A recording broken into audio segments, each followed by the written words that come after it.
Hi, hello. My name is Ashley Mears. Hi from Boston. I'm a sociology professor at Boston University.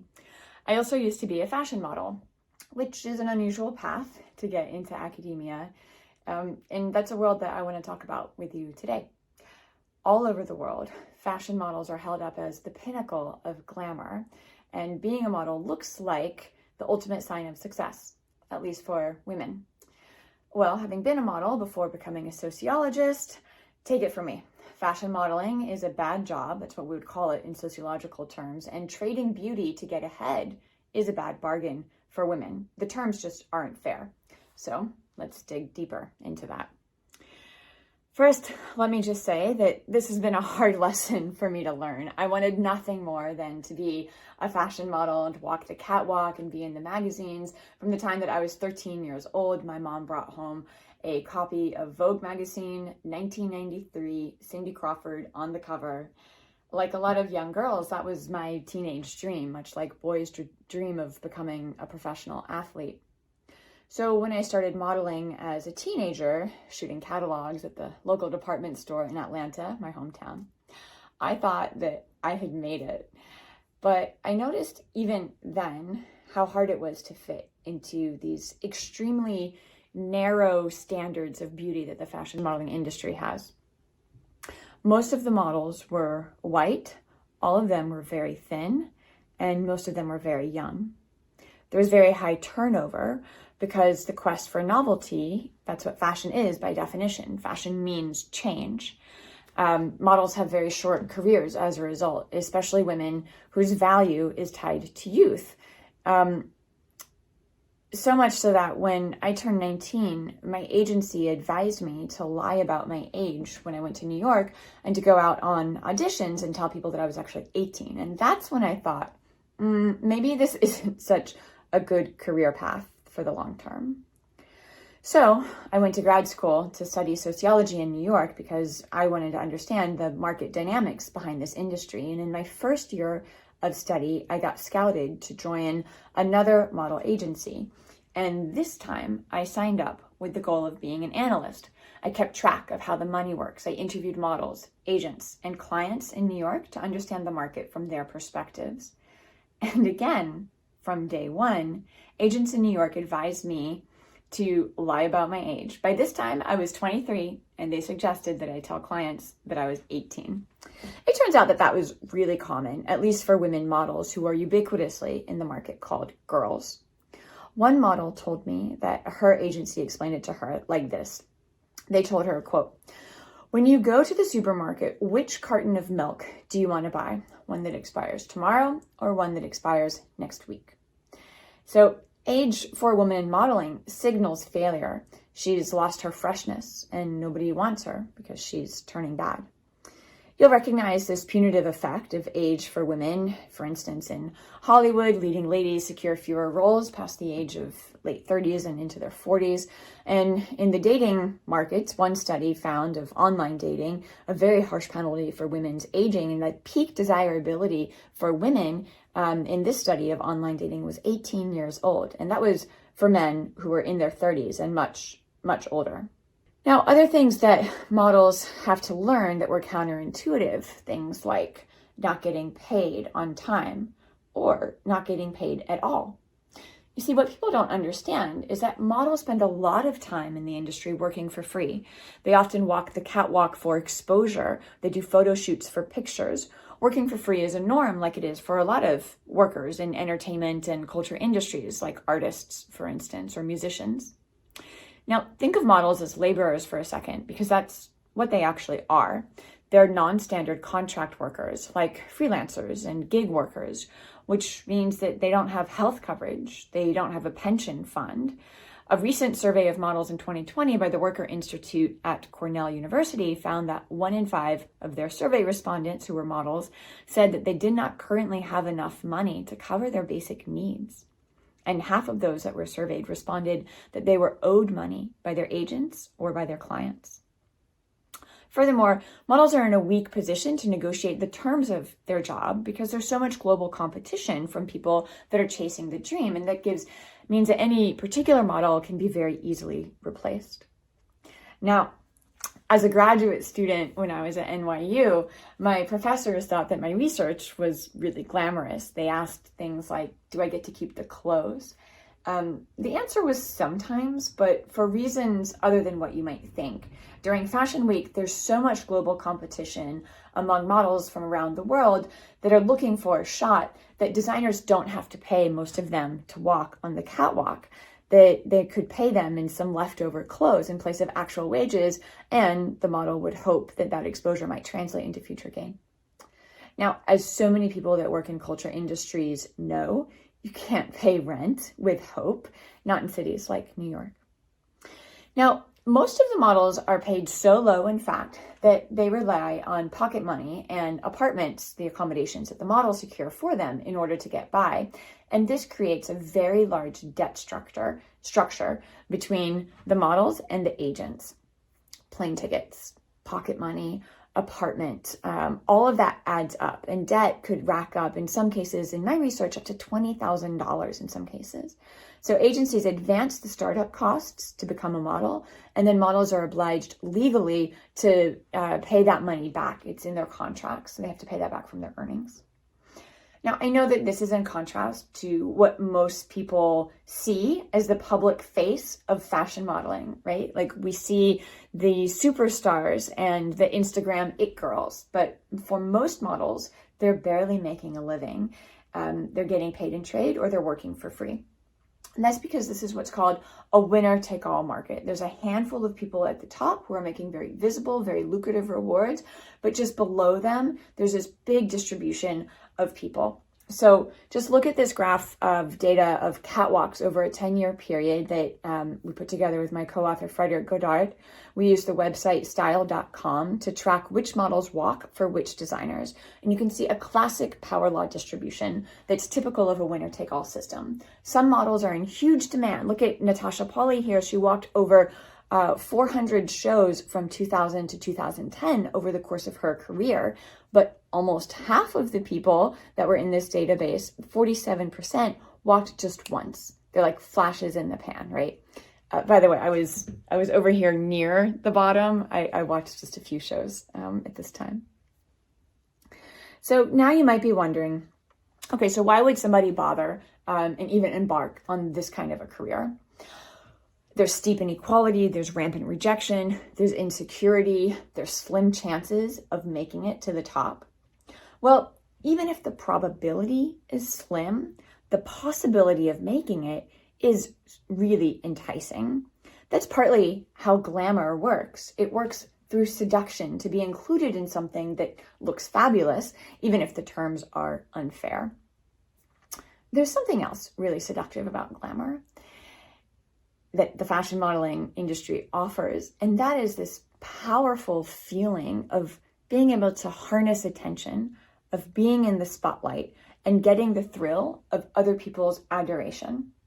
And this leads me to my second book on VIP clubs. It's a feeling that I know very well from my study of VIP nightclubs, clubs that cater to, quote, very important people. This is a topic that I studied beginning in 2011, and I went undercover for this research as a party girl in the global VIP club circuit in order to understand the role of women's beauty in yet another industry, that's luxury consumption. While I was studying in New York around 2006, I met a group of men who work exclusively for nightclubs downtown. They're called image promoters or party promoters. They get paid by the clubs to bring the right crowd out to the party. Now, I spent a lot of time with these guys. They are mostly men. I followed them as they worked piecing together the party night after night in clubs in Manhattan, in the meatpacking district. I followed them also to the Hamptons, to Miami, to Saint-Tropez, and to Cannes in the French Riviera. These promoters, they help make up a party circuit that caters to a global tribe of the new leisure class. So if you think about the elite today, the economic elite, they're hypermobile and they're ready to meet and party with one another at these hot spots around the world. And promoters have the job of basically setting up a stage at these parties to help them look good and to show off.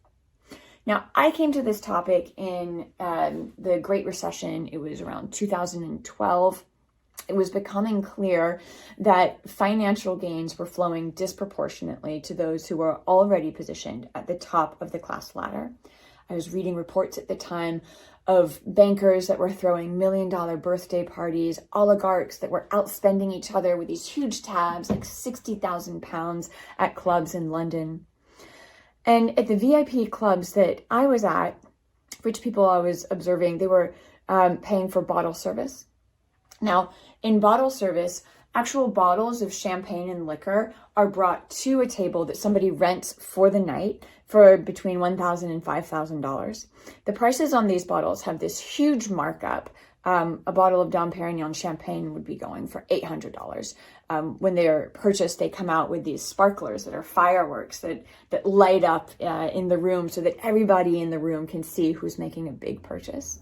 Sometimes people buy a lot of these, more than they can drink, so they end up gifting bottles to strangers, or they shake them and they spray them on one another. And this is a ritual of showing excess, of waste, that broadcasts to other people in the room that you are the one that has money.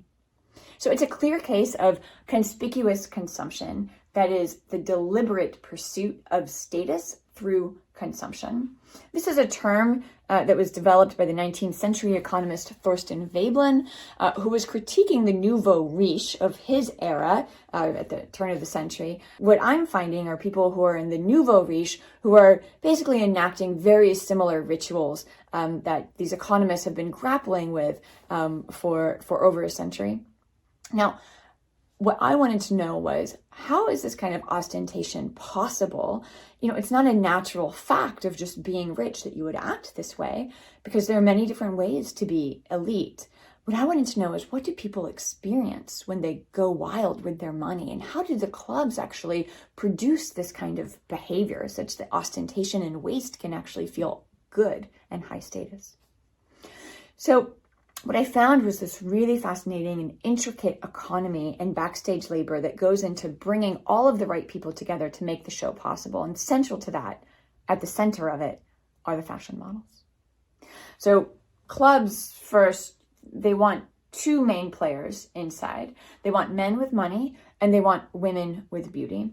The men are mostly affluent businessmen. Sometimes they're super rich moguls and oligarchs, and mostly it's men, a lot of men that are in finance or in tech who have a windfall of money. And then there's the women.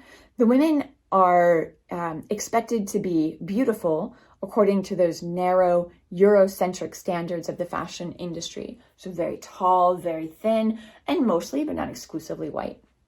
And these women are ubiquitously called girls. The girl is a label that's applied to pretty much any woman that's in these spaces. So I was 32 at the time that I was doing this field work, and I was called a girl all the time. So the very idea of a girl itself, it's a social category that denotes a woman who's frivolous, who's not quite a woman, but not still a child, and somebody who's aligned with leisure practices and frivolity. Beautiful girls are considered so important to the VIP clubs that people in the business sometimes refer to this as models and bottles. Women who didn't look like models were fiercely excluded. They were sometimes ridiculed or called names at the door of these spaces. They were called things like midget, troll, monster, fat. They were considered liabilities to the reputations of the space, of the actual club, and of the men who organized the night. So these men who organize the parties, they're called promoters, and I followed promoters for about 18 months. I interviewed 44 of them. They're mostly men. They get paid between $200 and $1,000 per night to bring models, and promoters could make great careers brokering their ties with girls. They themselves didn't come from elite backgrounds, but they could access some of the world's richest men and party with them on yachts in places like Saint-Tropez or in mansions in the Hamptons because they had beautiful women with them. Now, promoters spoke explicitly about using girls to bridge connections to more powerful men. For instance, one 30-year-old man who was born and raised in Queens I talked to, he told me that in order to get ahead in this world, he said, quote, "All you have to do is walk around with good girls and you'll attract notice." Now, clients too could generate valuable social ties in this scene. They used girls quite liberally as guests to break the ice at dinners with other important men, as entertainment for themselves and for their friends, and as props to make themselves look good. Being surrounded by a lot of beautiful girls was a sign of status. One man who worked in real estate told me, quote, how do you look like a top dog? He said, Ashley, you just have to have a lot of girls, a lot of champagne. You get the prime table in the VIP space. And that's what makes you a top dog in this world. For the clubs, the club industry is a multi-billion-dollar industry. It's operated and owned almost entirely by men. So this is an elite world. It's run by men and for men, but on girls. Okay, so again, what's in it for the girls? You're probably asking, right? For a lot of young women, this world is important for them. It offers free meals, especially for newcomers in the fashion modeling industry. They don't have very much money, so getting a free, nice dinner at a restaurant comped is actually a pretty big pull for a lot of them. They also form relationships with promoters. Promoters are really good at crafting a sense of intimacy with the girls that they hang out with, so they become friends. And also, they offer them access to this exclusive world, and that's kind of the ego stroke of feeling included and belonging into the elite. So one young woman, she worked in a beauty salon, and she was a former model, and she shared a modest 2-bedroom apartment with roommates in New York, and she could barely make her rent, but she was going out with promoters regularly. She still had that look.